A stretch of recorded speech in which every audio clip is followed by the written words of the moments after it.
Welcome back, everyone, to the Mental Health Entrepreneur Podcast. I'm your host, Rachel Harrison, and with me today is Laura Vandernoot Lipsky. Laura has authored a book called Trauma Stewardship.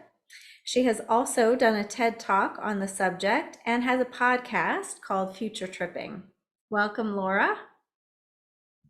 Thank you. Thank you so much for having me. Of course. So let's dig right in. I know we just have a few minutes with you. How would you define trauma stewardship? That's a great question. When I think about trauma stewardship, I think about trying to have acceptance to the reality that in life, as many traditions talk about, there are equal measures of beauty and pain and things that are stunning and gorgeous, and also, as Jack Kornfield talks about, oceans of sorrow. And so, with trauma stewardship, we're not trying to resist that. We're not trying to move away from that. We're trying to have some ability to accept that, continue to work for social justice, environmental justice, social change, everything we can do to make sure we're doing all we can to prevent suffering, and then where harm exists and pain exists and suffering exists, that we are able to understand that if we're to tend to that for the long haul, we're going to need to be very mindful and very intentional about how we do that. Hmm. Right. So I'm almost hearing like accepting that this is part of life and we Yes. need to make space for it. Yes. Yeah.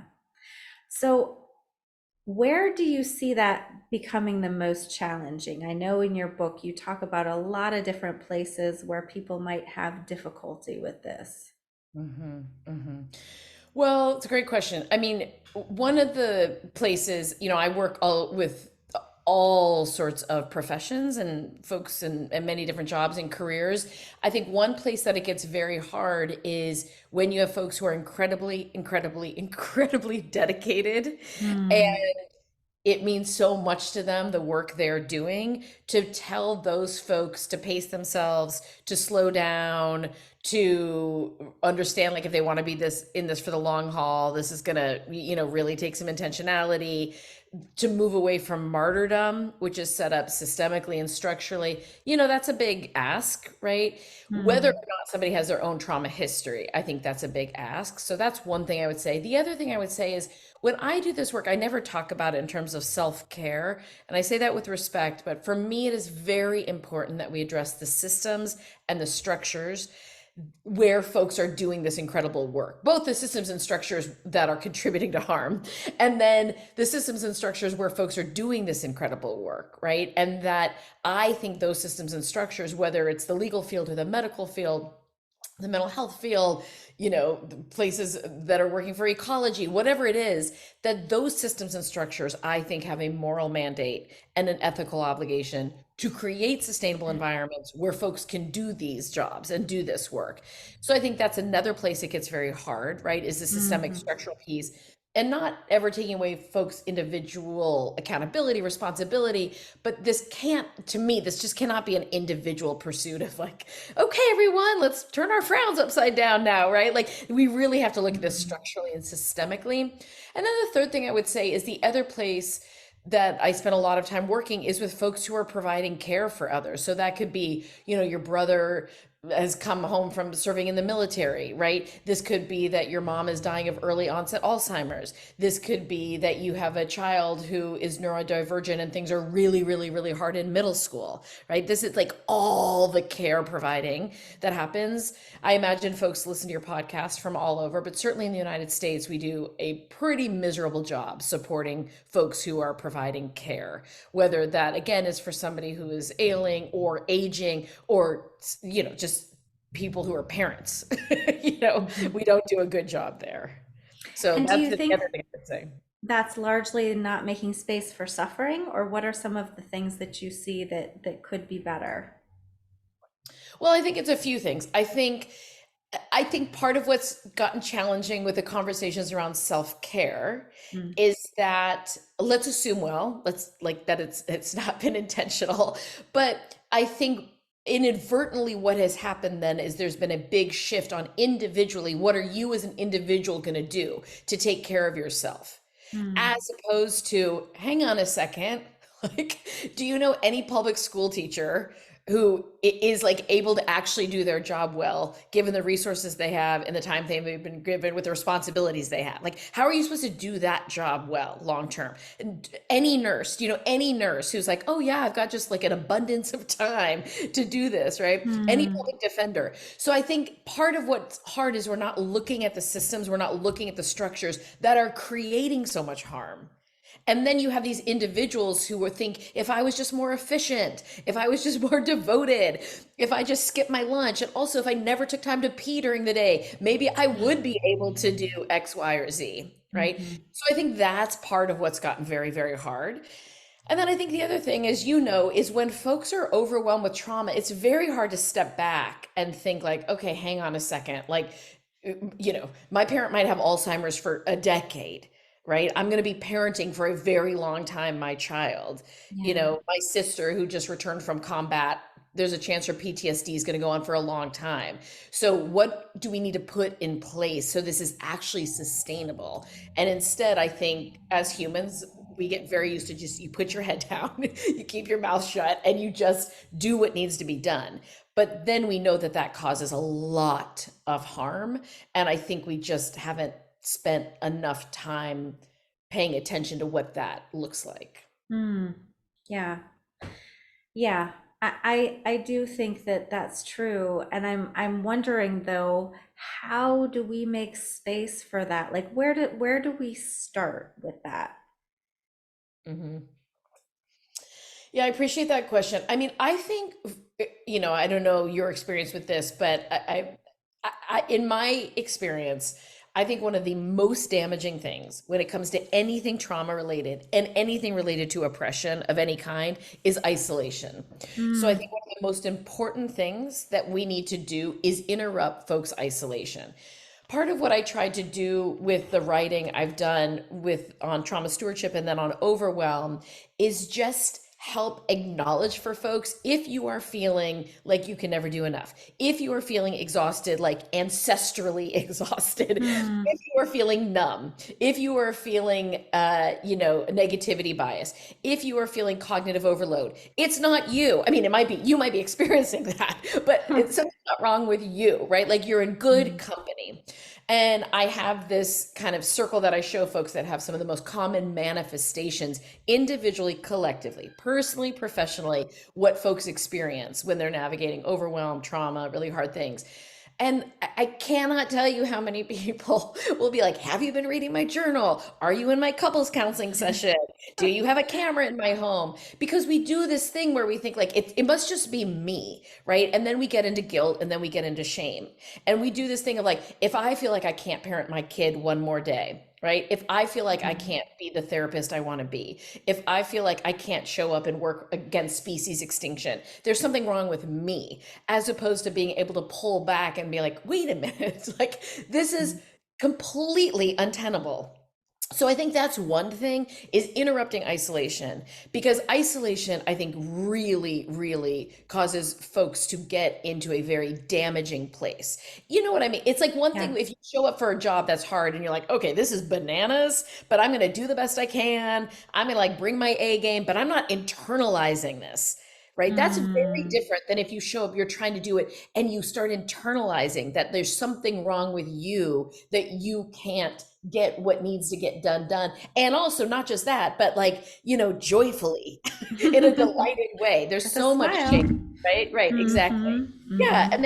and then there's a lot riding on it. And again, that's for somebody who doesn't even have a trauma history. But for folks who are doing work related to trauma or overwhelm and who have their own trauma history, you know then it's a whole nother layer of this conversation. Does anyone really not have a trauma history? I know. Well, I mean, that might be because of the lives that you and I are living in terms of just like who we spend time with and the work we've done. Um, but I think part of what, to your point, I think all of your listeners know what trauma mastery is, even if they don't know that term. But one of the things that is so hard about primary trauma, living through a primary trauma, is the out of control nature of it. And so, what we see happen for humans forever, what we do is we recreate situations as similar to the traumatic incident as possible because we tell ourselves this time we're going to have a different outcome. We Mhm. can see that with activities, we can see it with relationships, and we can see it with work and careers. So that's part of what I'm talking about is some people who go into sexual assault work, some people who go into oncology, some people who go into working, for against the prison industrial complex. Some of those folks are doing it, just they stumbled into this work. They don't Mm. actually have a life or a history that's connected to that. I would say, as you've probably seen, the majority of folks who do a lot of these jobs come into it knowingly or unknowingly because they're trying to reconcile something from back in the day. Mhm. Right. So that's part of what I'm talking about in terms of that trauma history, too, whether or not trauma mastery is at play. And there's nothing bad or good, right or wrong there. But I do spend a lot of time working with folks that if you are doing this work from any place of trauma mastery, it is incredibly important that you know how much you're asking of yourself and that you make sure you've got conditions in place so that you don't get exploited while you're doing this work. Mm. That's loaded. That's a loaded statement. Um, yeah, I mean, I think in my familiarity in the mental health world, everybody comes into the mental health, really, everyone comes into it looking for some probably personal answers or, like you're saying, trauma mastery pieces. And when we know that, we can do a lot with that. When we don't know that, it can be a lot more complex. And so that self-awareness piece is really big. But even with the self-awareness piece, I think it's interesting that you say that we're asking a lot of ourselves. We're asking ourselves to be placed in a triggering situation, Yep. and that's our job every day. And we may or may not have the supports in place to manage that. Is that kind of what you're saying? Yeah, I mean, I think there's a few things. I think, again, if systems and structures aren't set up to be mindful, intentional, respectful, honoring of this, then you can imagine, again, let's assume, well, that's not intentional, but how exploitive it can get. Because when you have folks doing this work who come from a place of trauma mastery, we are not the best people at pacing ourselves. We are not the best people at knowing when it is time to walk away for an hour, for the day, for the Mm. weekend. We are not the best people at like not getting into a martyring situation. So you really need systems and structures at place who, again, not ever taking away our own accountability or responsibility, but take it off of the individual worker. So it's not on the individual worker to figure out like, am I going to do 6 more case files or get to my kid's lacrosse game? Am I going to do like 3 more intakes or go to, my kid's choir performance, right? Mm. Whatever it might be. So that's one thing is the systems and structures. If they're not in place, it is very hard for individuals to figure out how to pace themselves when we have a trauma history or when we're from historically oppressed, marginalized, or underserved groups. Mm. So Yeah. I'd say that's one piece of it. I think the other piece of it, again, I'm not going to comment on any other society, but the United States, I don't think anybody looks to us for having a strong suit in grieving and mourning. So I think the other thing that happens is because there's so little support for grief and loss in our society, that if you have a choice between surviving something traumatic and letting your heart break, letting your mind be blown, grieving, mourning, walking through the fire, or you could dedicate 60, 70, 80 hours to working in that field or a related adjacent field, being jacked up on caffeine, being jacked up on adrenaline, being externally focused, and unfortunately, having a lot of people be like, you're so amazing. I don't know how you do Mm. that. You just survived this loss, and look at you. You started a 10K, and now you have like a foundation, and you're like going to grad school for this, right? And that's not really the messaging we want to give because, as you know, like you can work 1,000 hours a week doing this, and that doesn't have anything to do with touching the original harm or trauma, right? Like Right. nothing's going to substitute for that. But what can happen is we can just find ourselves working more and more and more and pouring more and more and more of ourselves into it. And we still have, this broken heart over here. We still have this pain that we haven't tended to. And Yeah. so then you can just find that you're just like, wait a second, like I'm like literally doing everything I can in my job as a police officer, in my job as, a guidance counselor, in my job, whatever it might be. And you notice that that's not tending to what originally drove you to do this, right? Yeah. And so then it can get very, very, very convoluted. Yeah. Mm. Right.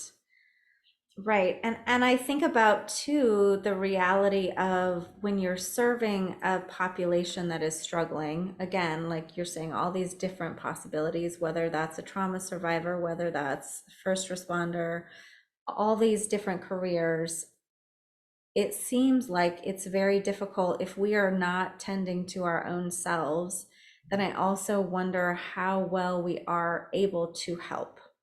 Mhm. Like you have a quote in your book that I think is pretty profound, and you say, if you are numb, which is often a trauma response, and numbing out can be just disconnecting from our emotions, right? Or it can be getting engrossed in like TV or the internet all the time, right? Or scrolling through Instagram, Twitter. But if you are numb, you will not be able to gauge if you are doing harm. Mhm. And that really, I mean, that's pretty profound. Can you talk a little bit more about that? Yeah, and yes, and I want to add to what you said that I think, yes, numb can be for sure a trauma response, as you're saying. I also think numb, again, in the United States, just I think it can be just a response of being in like hyper capitalist society where Hmm. there is so much harm unfolding, right? So when I do work with folks now, part of what I try to affirm is like, hey, I imagine pre-pandemic you weren't necessarily thriving. Like at least nobody I work with, none of the fields I work with are like, oh my God, we were like super abundant. And then just the pandemic came and everything, like people were already having a hard time pre-pandemic. Then Hmm. the pandemic comes, but Yeah. it's not just that. Then there's, regardless of where your listeners are at politically, I don't know anybody who's psyched about what's happening with our democracy. Okay. Climate crisis, that's not new, certainly Hmm. accelerating. Oppression, also not new, also escalating. So you've got layer after layer after layer. And that in and of itself, I mean, how do you stay open to feeling all of that? And then again, in the United States, our Yeah. society is all about people numbing out. Yeah. And it's about people numbing out through consumerism. It's about people numbing out through other kinds of capitalism. Like it's all about numbing out, right? So it is very countercultural to actually intentionally every day make a decision that you want to feel. And like Hmm. you're saying, things are so readily available, whether it is doom scrolling, whether it is screen time, whether it is all this stuff. Think about all the stuff that, the jobs that you and I have had and the careers that we've been in that support, right? Just somebody brings in like 40 donuts to a staff meeting, Yeah. right? And again, there's not any shame around that, but it's just understanding that like isn't really doing anybody any favors, particularly if you know about food justice. And again, if you got folks there from historically underserved communities, right? So there's just all these different pieces where you have to make this conscious choice, Hmm. right? To not numb out. And then I think with what you're talking about, what I was writing about there in terms of the doing no harm, people come to the work that you and I are involved in for so many different reasons. But I know that I'm going to assume that all of us have one of the things we share is an ethic to do no harm. Yeah. And when I work with people and I talk about that, I think everybody, I can just see their brains immediately shifting because of how devoted they are to thinking about how they're showing up for their job, how they're showing up for others, and how they're serving. Obviously, I care about that a lot. But the first place that harm's going to happen is not going to be there. The first place harm's going to happen is going to be in our own health. And I think that is something that historically in our fields we have not done right by, right? Like there has not been messaging historically about, if you think about Chief Sealth's Web of Life or King's Single Garment of Destiny, if you're tending to all these parts of the web out there that are very compromised, right, societally and in the world, how do you, as Stevie Wonder says, handle your business? How do you handle your business in your immediate part of the web, knowing that it is not ethical practice, it's not integrity based practice, it's definitely not sustainable practice if your sole focus is on parts of the web out there without handling your business here. But Hmm. again, field after field after field has communicated implicitly and explicitly if you care enough and you're down with your cause enough, and you're dedicated enough, you're going to put your head down, like we said, do what needs to be done. Okay. So I think that's one thing, is just helping people shift that paradigm of like, hey, everyone, the first place harm happened, it's not going to be you as a counselor. It's not going to be how you show up in your job, right? As a firefighter, that's not where it's happening. The first place harm is going to happen is going to be in your physical health. Mm. God forbid, diagnoses aside over here, just think about, you used to never get headaches, now you have headaches. Your back used to never hurt, now your back hurts. You used to never even know what inflammation was, and now your doctor's like, yo, you're really inflamed. And then there's our own mental health, Yeah. depression, anxiety, PTSD, panic disorder. Everyone I work with will say, Laura, of course I'm depressed. Everybody's depressed. Of course I'm anxious. Do you know anybody who's not anxious? Similar Mm. to what you said earlier, like, do we know anybody who doesn't have a trauma history? And I love humor, and I love that we're not isolated through these things. But then we have to remind ourselves, like, hey, colleagues, that's not the baseline we're going for, is that we're all depressed and anxious, right? So that's the Absolutely. first place we see harm. The second place we see harm is in our personal relationships, if we're able to maintain any personal relationships, right? Mm. So this is where you hear from your roommate, your partner, your best friend, your sibling, something to the effect of, I don't know how they say you're so good at what you do at your job because you suck in our relationship. Right. And then the third place we see harm is in our colleague relationships. Right. So Mm. we can be doing incredible work in the community, but many of us as colleagues, we have been a part once or twice of gossiping, trash talking, not assuming well of our colleagues, kind of cliques, all of that. And then the last place you're going to do harm is actually in your job. So by the time anybody's feeling like they are not, Mm. the pastor they want to be, right? That they're not the marine biologist they want to be, that they're not the prosecuting attorney they want to be. There's usually like a whole, I think about it like a mountaineering accident where there are all these indicators we should have been paying attention to. Hmm. And if you're numb to what you asked earlier, you can't gauge any of that. Right. Right. It just happens. And then eventually you're at a crisis point and thinking, how did I get here? Yeah. Mhm. Yeah. That makes a lot of sense. What is your opinion of our mental health system currently and how we're doing? I mean, you've kind of talked about systemically how we're doing with all of that, but do you have any thoughts or ideas on what we might be able to do better or just what you're seeing? Yeah, I mean, mostly, I mean, the first thing that comes to mind when you ask that is I'm just really feeling for people. I mean, I'm really feeling for folks who can't get mental health support. I'm really feeling for folks who have to wait. I mean, anybody who is Mhm. ever, I think it's even harder when you care about somebody than if you yourself are going through it. But like for anybody who's ever had like, you know, a niece, a nephew, a grandchild, a child, like a loved one who's in pain, and all you want is to get them support, and you can't even get on a wait list. That is a level of suffering that is like indescribable, right? Yeah. To say nothing of if oneself is also trying to do that. So I really feel for folks who are not able to get the care either because of availability or affordability or any of that, right? That is brutal. And then for those folks who are doing the work, one of the most painful things I think for those of us who do the work is when we feel like we're not doing enough and we feel like we should be doing more. And so the system right now, it's just there's so much pain coursing through it. Um, so I think that, for me, when I work with our colleagues who do this work, a lot of what I talk about is trying to create some space for grieving and mourning and just really letting your heart break. I mean, and really, as we say in early childhood education, having your big feelings. And whether you do that in the shower when you're crying, or whether you do that in a boxing ring, or whether you do that training for a triathlon, or whether you do it like raging to a best friend, whatever, but like having our feelings about how incredibly overwhelming and daunting things are. Because again, I am a total catastrophic thinker. So I will completely acknowledge that I'm often not glass half full with things. Maybe things are going to get much better. If that would be amazing. As I'm looking at what's unfolding, at least in our society and other societies, I'm not super optimistic that like 2024 is going to chill out. Hmm. And so I think that's the other piece, is like how hard it is now, and then like staring ahead thinking like, oh my God, I mean, what are we going to do?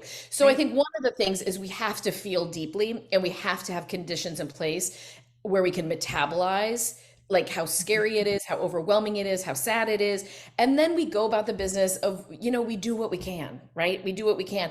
However, not at the cost. Like it can't be at the cost of our health. Mm, It can't be at the mhm, cost of our loved ones. It can't be at the cost of like me being a horrible colleague to people. It can't be at the cost of like us becoming like awful practitioners.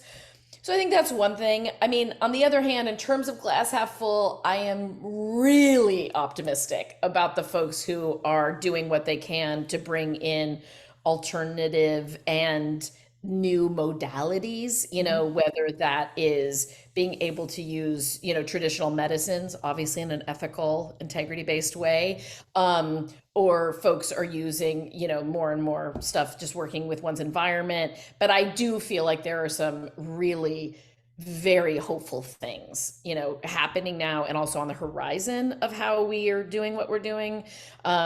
So that feels very, very hopeful to me. mhm, And I think the other thing I would say is, I've got kids who are young adults, and it is, you have those moments in life where you kind of can't believe it's all happened in your life. I mean, I'm 54 and I cannot believe how much has changed just even mm, since my kids were little, with how readily, not everybody, and there's understandable headwinds for many folks, but how readily so many folks in so many communities now are willing to talk about mental health. mm, And just watching the friends of my kids, for example, how willing they are to talk about their own depression or a friend's anxiety or, their teacher's panic mhm, disorder, whatever it is. That also feels very, very hopeful to me, that we've got some folks who the stigma is really, again, not mm, across the board. I don't want to yeah, overgeneralize, but there is a disintegrating in many places of that stigma. And so there are fewer headwinds in terms of just being able to get help. And that I think is huge, yeah, like really huge. yeah, I agree with that. So I am curious, what were some of the experiences for you that led you to writing and speaking on this topic of trauma stewardship? Yeah, well, that's a long story, more than we could get into Maybe here. broad highlights. Yeah. I mean, I think the short end of it was I started doing trauma work formally when I was 18, and I came in with a lot of love and devotion and dedication and politics and all of that, and I had no idea I was doing it from a place of trauma mastery. And while I had a lot of devotion and dedication and, fire in my belly, I had zero, zero, zero understanding of trauma, vicarious trauma, what one has to do to sustain, nor did anybody around me. So it didn't Mm, take long before I really started losing my own mind. And it was because I had, what I describe as a near psychotic break some years into my career, that's when I just kind of accidentally started talking. I mean, I just started talking about like losing my mind. And because of that, then I came to understand what vicarious trauma was. And then I just was like readily talking about it, like, wow, I'm like mm, really tripping. and and then I think I was just fortunate that more and more people were like, hey, I'm tripping too. I'm tripping too. This is hard. This is hard. This is hard. So that's how I kind of, in addition to doing primary trauma work, which I still do, then I started doing vicarious trauma work, was from a very personal mm, place of knowing what it's like to kind of get to your brink of like, oh wow, this is like I can get to a point I can't come back from. mm. So that's how that happened. And Yeah. then I'm not a writer, so the way the books came about is people asked me to write, like, and very persistently asked me to write, and I finally decided to do that. But that happened not because I was a writer. That happened because I was hoping to be able to offer what folks were asking for. No, I like that. Yeah, and then you have your podcast too, which you're using that word tripping, and it's making me think of your podcast, which is future tripping. And my understanding, help me fill in the gaps here, is that it's a lot about trying to give some practical ways that people can do this, staying present, connecting with their bodies, kind of having a space for feelings, that kind of thing.